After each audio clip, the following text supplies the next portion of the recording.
introduce this time? Yeah, I'll point at you. Get ready. This is Steve Downs, the voice of Master Chief, Spartan 117. Welcome to Quality Time, the KO Koala Entertainment Testing. podcast. Testing. Anthony and Skylar. Testing. What? Oh, Master good Chief. that I did.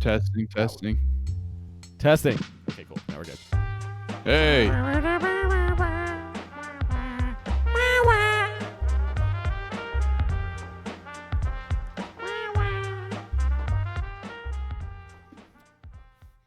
Welcome to Quality Time, the KO Koala Entertainment podcast. My name is Anthony Nicolosi. And my name is Skylar Sokol. And today, wearing my fresh off the presses, brand new Quality Time merch. Mine's actually in the mailbox. I should have gone and gotten it, but instead shit. I'm wearing my Neighbor Totoro Bob's Burgers mashup shirt. Okay, fine. We are talking about remasters. And now you might be thinking, the fuck they talking about remasters? The reason why we're talking about remasters is because recently a remaster by the name of Mass Effect Legendary Edition, I want to say it's called, was announced for Mass Effect fans. So neither one of us are really Mass Effect fans. Skylar played it and didn't like it. I did not beat it, for the record. I played like a few hours. Okay. And I have never played it. So take that for what it's worth. But in the actual like press material that's been released about the game so far, I gotta say I'm rather underwhelmed with what I've seen visually, graphically on the remasters. And there's been some controversy that actually all started with apparently there's a scene in Mass Effect where the camera there's a rather serious narrative moment, but the camera is angled such a way that you're basically just looking at this girl's ass the whole time. I can't remember the name of the character. That's how it was in the original game. And what I think, if I'm remembering the information correctly, one of the art designers who worked on the original Mass Effect was saying there's some things in the game we should address, that were in the original, but like we had to push for various reasons. And that's one of them. Like He was saying, for such a serious moment, the fact that the camera's just on her ass really detracts from like what's trying to happen in that and of scene, course the incels on the internet got mad about that. Yes, they're actually quite upset. Oh my god. Now, in addition to that, there's also like, for example, in the original games you could be a male or female main character, like you could choose, and there's like again, this is another example of what they're talking about. There was They didn't have the time to like make animations unique to each like sex, like male animations and female. So there would be these scenes where the girl's like wearing a skirt, but her legs are wide open because it's the man animation. And so they were like, yeah, we should rework that. Like, yes. So obviously, yeah, exactly. It seems pretty common sense. And like, from my perspective, that other notion with the ass thing, like this is like a really like serious moment narratively. Seems like it would be on the table to rework. Yes. So what we're talking about today is I think we have varying opinions on remasters that we've experienced and played over the years. What do remasters have the creative license to do, Skylar? And what don't they? And specifically to use this Mass Effect thing, I want to ask you. I mean, it sounds like you agree, but generally speaking, do you think the fact that the person saying we should change it, having originally worked on the original game, validates reworking it more? That, yes, for sure. To answer that question directly, if someone who had the creative vision and decision on the thing originally says that it wasn't what they wanted, absolutely that is something that should be on the table for remastering. Like, yeah, sure, it's endearing to the community that this moment was like that, but I think this leads us to like a really interesting question, which is who are remasters of games for? And like, are they for the core audience of the game, the diehard fans, or are they for new people who want to experience this game for the first time? I'm sure the answer is a combination of both, right? But what do you think? Like, well, and not only that, but this is actually an angle that I don't know. I don't really see brought up a lot when remasters are worked. This angle of like the original developers are getting a chance to like redo things. Totally. Usually they're not that involved, it feels like. Yeah, usually what I think happens, like, so to answer the question you just asked and kind of tie this all together, I'm actually going to talk about one of my more, I would call disappointing remasters, which is actually the Halo CE remaster, the Halo Combat Evolved Anniversary remaster. And part of the reason was disappointing was, I think, in my opinion, the changes that were made, surely there's some like reality behind it where for budgetary reasons and stuff, they had to like reuse assets they used for other games or something to some extent and blah, blah, blah, blah, blah, blah. But I feel like it was made more for like those new fans and actually made some changes, for example, to the color palette and aesthetic of maps and stuff like that so significantly that it's like it gave a totally different vibe, you know, than the original. And it felt like it really strayed from the original creative vision. And actually, some of the original developers have implied as much. Right. My question would be, if one of the original developers came out and said, this is actually what we intended, but like the technology wasn't there at the time to present it like this, would your opinion be different? Maybe it would. Their opinion wasn't that though. Like, no, totally. I'm just saying, if that was the case, thought experiment, would that like make a difference for you? Because it would definitely make a difference for me. Like, my love of game, like, I want to experience as much the creative division or vision of the developers as possible. Like, one of the I love games without difficulty choices, like, for one, because then you're literally playing what the experience they intended you to play, like, no matter what, right? I like games where, like, you know, you're getting the experience that was intended by the person making it. Yeah, that's an interesting one. Again, pulling from my Halo fan experience, because there have been some developers that came out when they made some changes to like Master Chief and Halo 4 and his armor, where they're like, well, this is kind of what we originally envisioned for him, that he would be like a tank. And so they changed his armors and stuff. But I personally, and the rest of the community, was like, we like the old one better. You know, like, that's the tough question. Who's it for? Back to your original question. Who's this really for? Is it for the community? Is it for to create as pure of an experience for the developer? The hard part about those things, though, is that I agree. I understand like what you're saying, but I think I probably lean more towards that when a game releases, a community sort of builds around it and creates an attachment to it. To me, it feels like that almost becomes more the thing than the original developer's vision anymore. Like, the developer had a vision, it came out, but somehow it was received a certain way, and like people grew an attachment to it a certain way, and that's really what it became. Because if it wasn't for that community, that thing's like dead in the water. And here's where we get to the crux, right? Personally, and so Halo's weird, right? Because it has multiplayer in the remaster, which is now possible to play on newer systems, which is a sort of different experience than remastering a single player game, right? So my perspective is mostly going to come from the single player side of remastering, whether it's the single player remaster of the Halo campaigns or just remastering a single player game like Mass Effect. Just for the record, I'm not thinking about the multiplayer in these statements. But for me, a remaster in general should be more about new players than the core community. Because why the fuck are you remastering a game for your core community when you could just make a new game for them? Like, the core community doesn't want to play the game again. They would much rather have a new game, right? You would much rather have had Halo 5 3 years earlier than Halo CE remastered. You know what I mean? Or Halo 6 or Infinite, whatever. You know what I mean? So I feel like if you're going to remaster a game, it should be because that game is good enough and provides a cool, like a unique enough experience that new people would enjoy that experience, like updated to the current technology, so it feels like it's a game that could be released right now.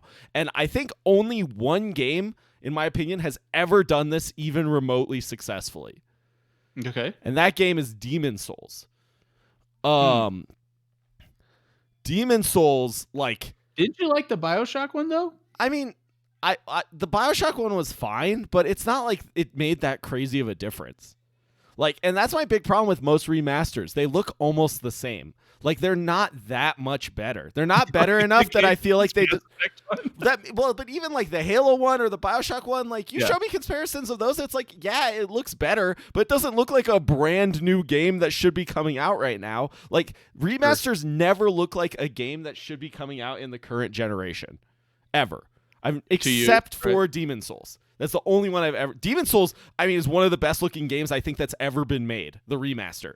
the PS5 remaster. Like, you can say what you want about the gameplay or whatever, and honestly, I think a lot of the gameplay flaws in the Demon Souls remaster are just because Demon Souls, the original game, also had very bad gameplay flaws, and now that people have played the newer Dark Souls that have a lot of those things improved and smoothed out, going back to those original gameplay mechanics feels very bad, because you're like, oh wait, this game actually wasn't that good from a design perspective in a lot of ways. But visually, that game is one of the best looking games I've ever seen in my life.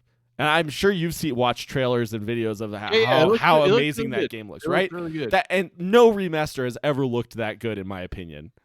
It's interesting. Yeah, I agree that Demon Souls looks fantastic graphically. Granted, that was like a that wasn't a remaster, right? That was a remake. And that's another big difference, right? Very rarely are games remade. They're remastered. Like, they take the original assets, they make them a little better, and they're like, pay for our game at full price, or like slightly discount, even though you've already paid for it once in your past. That's what it feels like. To me, remasters should be made for new players to experience the game, but remasters like that never feel like that to me. They feel like a cheap cash grab for a company to make money off fans who already like the game. I was going to say, that's an interesting conversation point, because Josh is in chat right now and he's saying lots of people wait for old games to be remade or remastered before they play them, especially for games that are only available on old hardware or hard to get your hands on. Kind of, leaning towards your point of like, there are people who hear about like the old Halos and they're waiting for the chance to get remastered to go check it out, for example, or something. And so you make maybe a Master Chief Collection for them. And I actually will say the Halo 2 anniversary. I said Halo CEs was really disappointing. Halo 2's is probably my favorite remaster I've ever played. So like they did really good on that one. And I actually did feel like what you're saying, like it felt like the graphics were like current gen. They had to rework the assets. You can't bring those Xbox ones anymore, the OG ones. But anyway, regardless, it's an interesting point to discuss about who are you really aiming for with the remasters? Because I think you're right. In an ideal scenario, you're trying to shoot for those for the new players to jump into your franchise, right? That's what you're hoping they're going to do. But I definitely, I don't know. I've always kind of thought it is for those old fans. It's maybe, especially nowadays where everyone's entertainment options are so plentiful and so good, you churn more regularly on things. And so these remasters can be an opportunity to pull people back into a franchise, especially like, for example, the Master Chief Collection. You release the Master Chief Collection, you fix it, you make it good, you release new content updates, and you release Infinite. Of course, Infinite got delayed, but like things would have lined up that way, right? Like you bring stuff in to bring in maybe some old fans who have left, and then you release new content. That's maybe a part of it. But I only think it brought in old fans because it has multiplayer on a new hardware. I think if they had only remastered the single player content and not released multiplayer, that would have been a terrible remaster. So, I mean, Halo's a little weird. They released metrics on what people played for the Master Chief Collection, and actually, in combined hours, more people actually played campaign than multiplayer, which was surprising to me. But just to say, I'm curious when that stat is from, though, right? Because the closer you are. Sorry, say that. Like the end of December 2020, they released it. That stat? Yeah. And how long had it been out since then? I think it was just the year 2020. Okay, interesting. So like a recap of the year. I think I can look it up, but no, that's fine.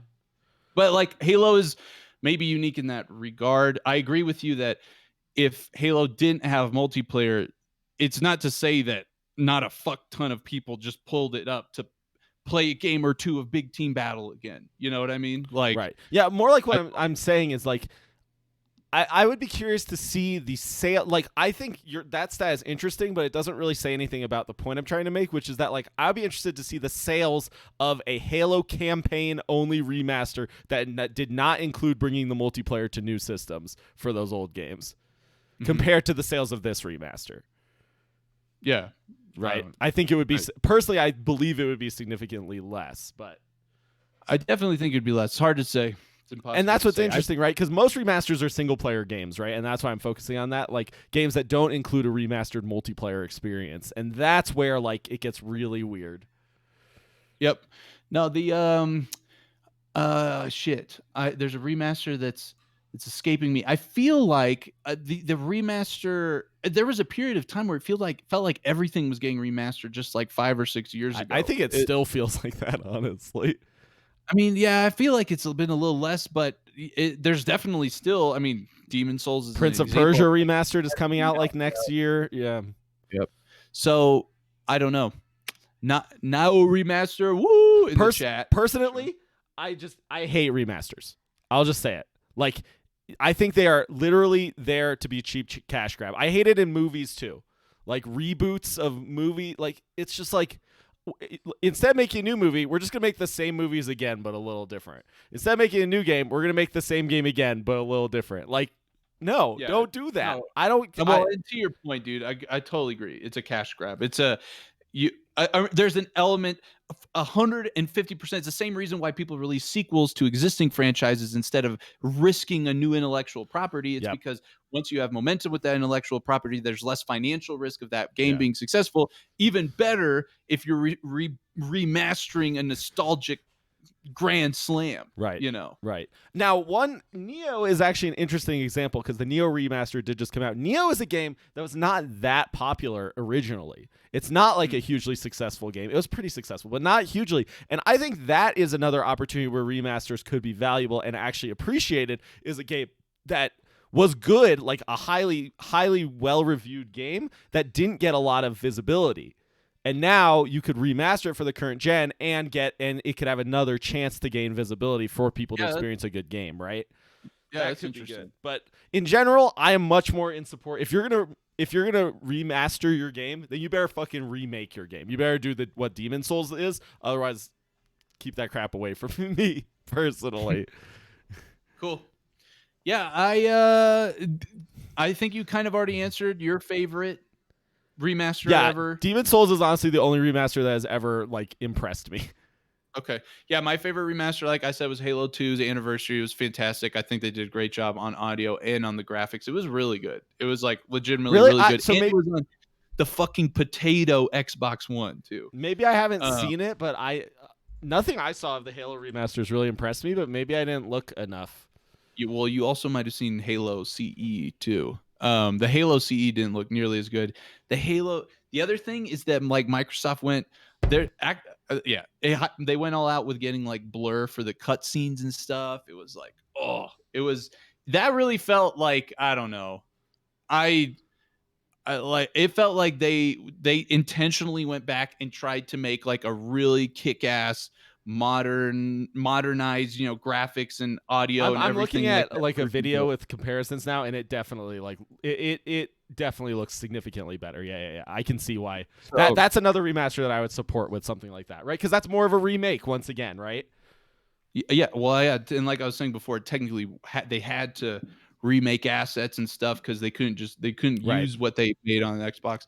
So anyway, that's my favorite. I want to ask you though, do you have a least favorite, one that was so cash grabby, just a total shit show, was awful? It comes to your mind?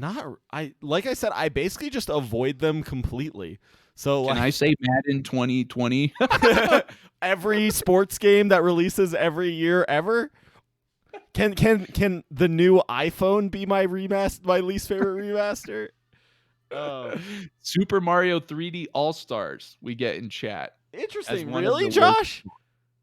I'm surprised. I'm happy that they re-released those games on Switch. Granted, they did very little with. But they didn't call. Okay, for the record, that is not a remaster. I guess they did call it a remaster, didn't they?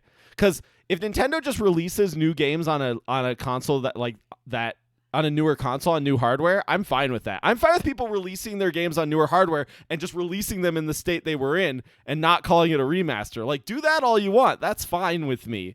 But once they call it a remaster and claim that it's, good and looks better, then I'm like, no, get the hell out of here. I don't know. What's your least favorite remaster? Is it CE? I feel like I have.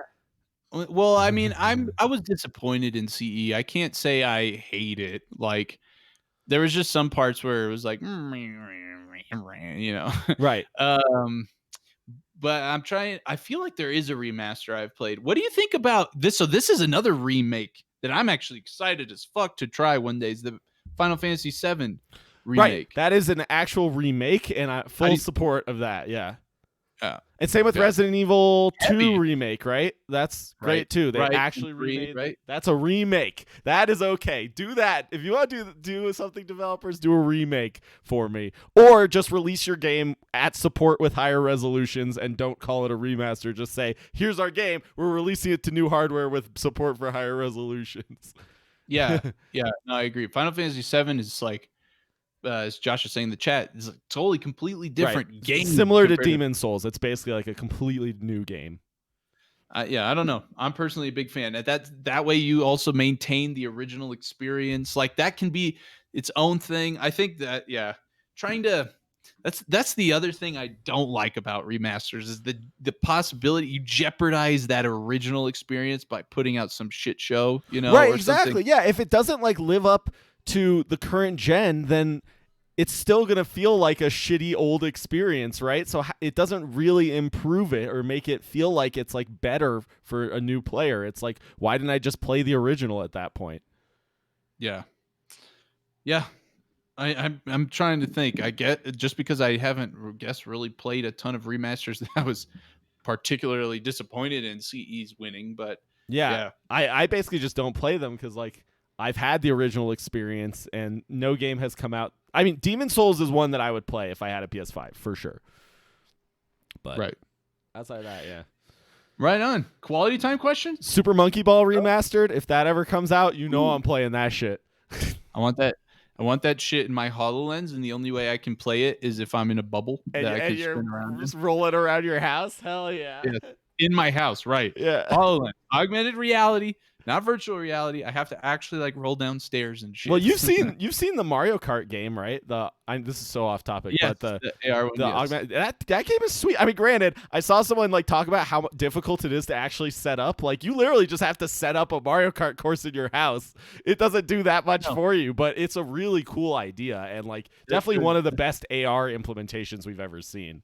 The success of that development studio actually is a pretty cool story too. For those who are listening, you can Google it. The studio who developed the Mario Kart AR system? Yeah. Oh, interesting. I should check that out. Yeah, it was a cool one. All right, so our patron question for today, give it to us. Marcus technically fired 2 of them. Well, we're going to answer the... No, technically the first one. Okay, cool. So the question from Marcus is, what do you think really happened for Cyberpunk to turn out the way it did? Crunch? Released too early? Studio didn't know what it was doing? Released the game knowing the state it was in and did it anyways to get the money? Etc. Yep. I got to call you out, though. Anthony says Marcus technically asked 2 questions, but the second question he asked was literally Anthony saying, ask this question, and then Marcus asked that exact question. So Force him to. Technically correct, but, and as everyone knows, technically correct is the best kind of correct. Yes. Anyway. Sean's in chat, and he's saying shit management. What do you think? I mean, I would argue that probably 90+% of problems with bad game releases are due to shit management.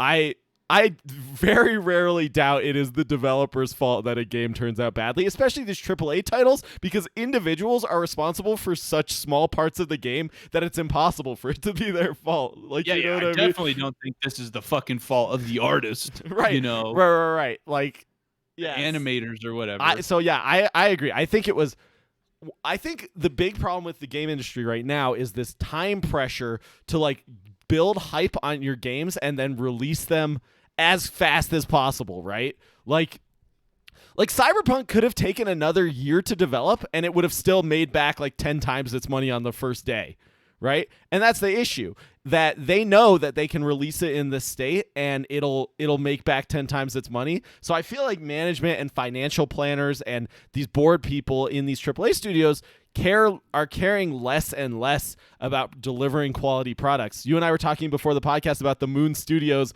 Ori developers rant about this, and I am fully on board with what he said, even though he may have used more colorful language than necessary. But I give context for that. He talked about how studios are like Cyberpunk, No Man's Sky. These studios that release these games are basically snake oil salesmen, is what he called them. They're touting these products that don't exist. This is what Anthony did recently at our real job.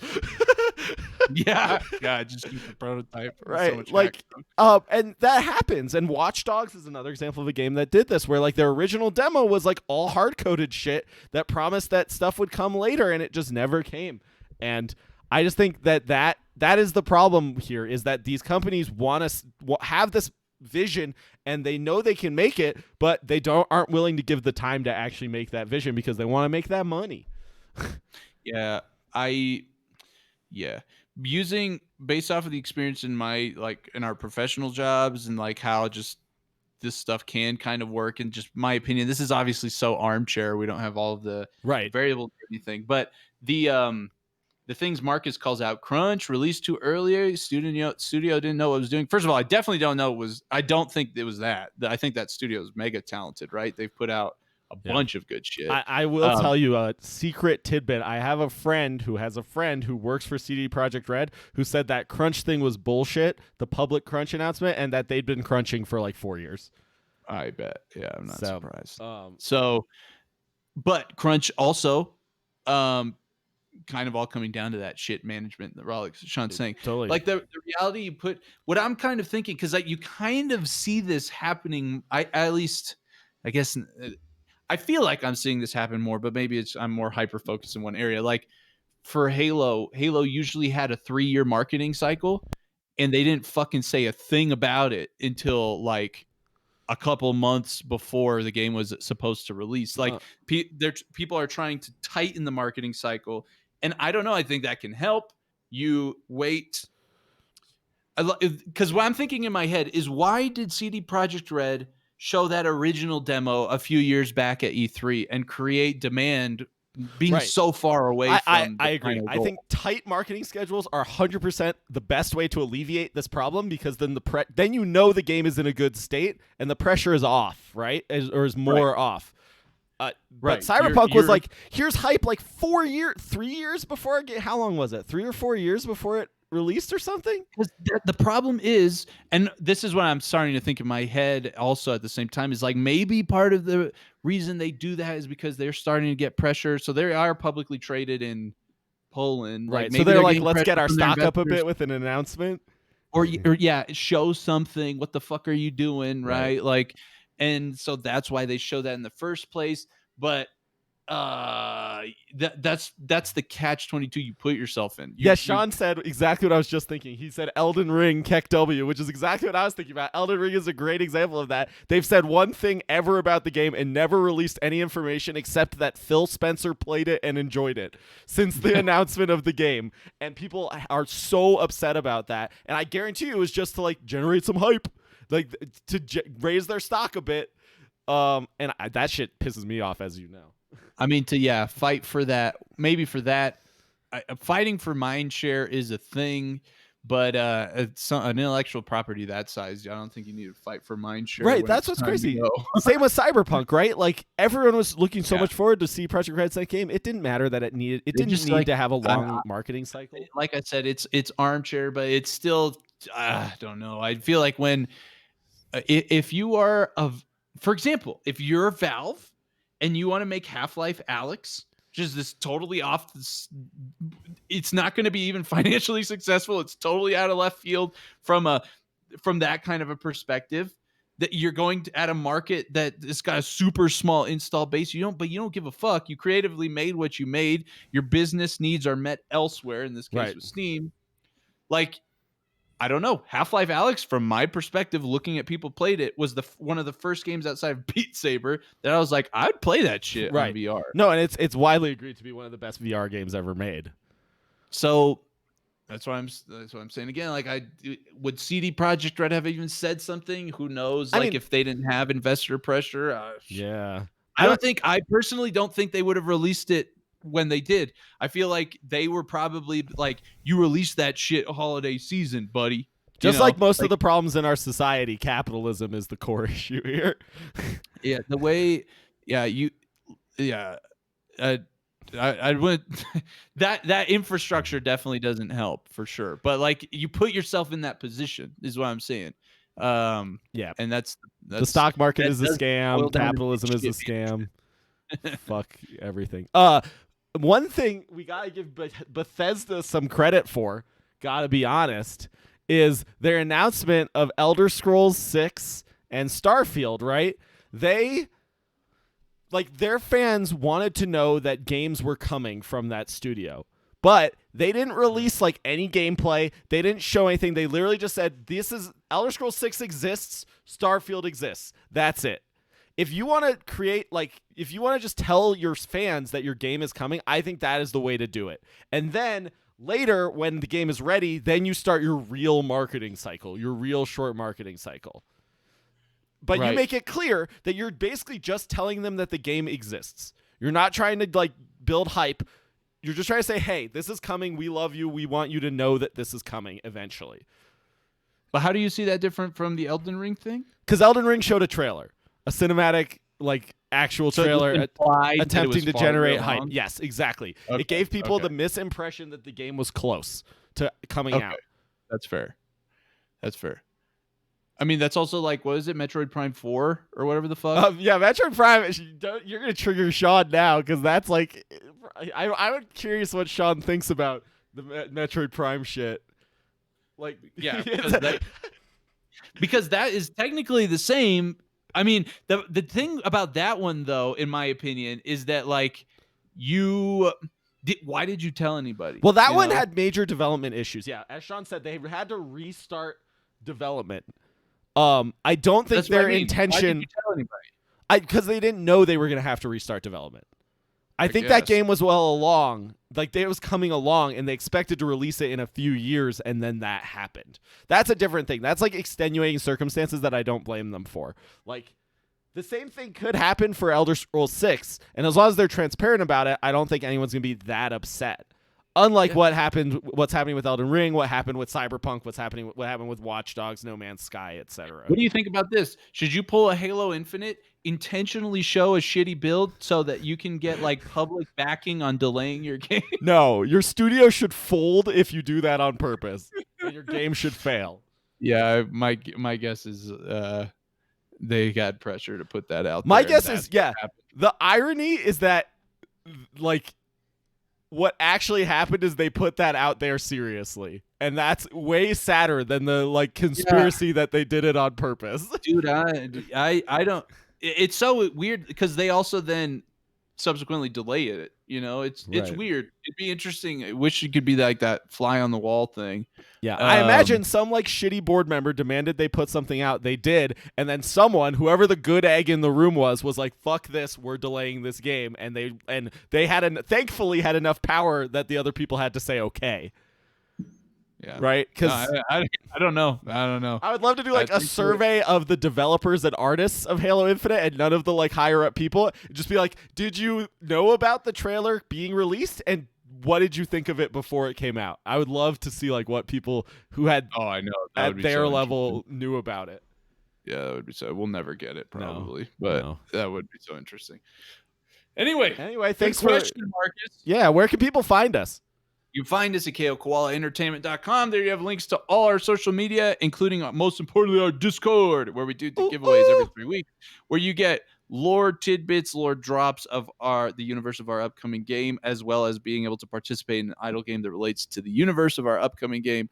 In addition, you can consider supporting us on Patreon or buying our merch. We just released new Quality Time merch. So if you're listening to this, release this new, like the new logo for Quality Time is a fat koala on a beanbag. It's awesome. You can check out. We have some stickers and shirts. Yeah, this shirt is comfy as fuck. I got a dark blue one. I'll wear it next week so that you guys can see the dark blue right now. Very nice. Anyway, we can thank you for any support you throw our way. We absolutely appreciate it. And let us know. Join the Discord and let us know what you want us to talk about. What your thoughts on this are. What's your favorite remaster? Are you like Sean? Do you hate most things in life but love a few good remasters? I don't know. One thing to know about the Patreon: being a patron does not guarantee your access to the Minecraft realm. Sorry to say, this is something we learned recently. This can't be like, you can't abuse your power. You know what I mean? I will say, if you're part of the Patreon, you automatically are invited in, but You can't be a fuckface. We have to ban you if you're a dumbass. And if you haven't seen any of the Minecraft drama, tune into Coffee with Bramawala every day, Yeah. like around 10 to actually- 11 Eastern-ish. Yep. 9 to 11 Eastern, somewhere in there, right? Yeah. I think somewhere in there. Somewhere in there, and you can see all the Minecraft realm drama. AM, by the way. Check out our Yes. YouTube channel too if you want to see stuff about that. Right on. Thank you for listening. We'll see ya. Thanks, bye.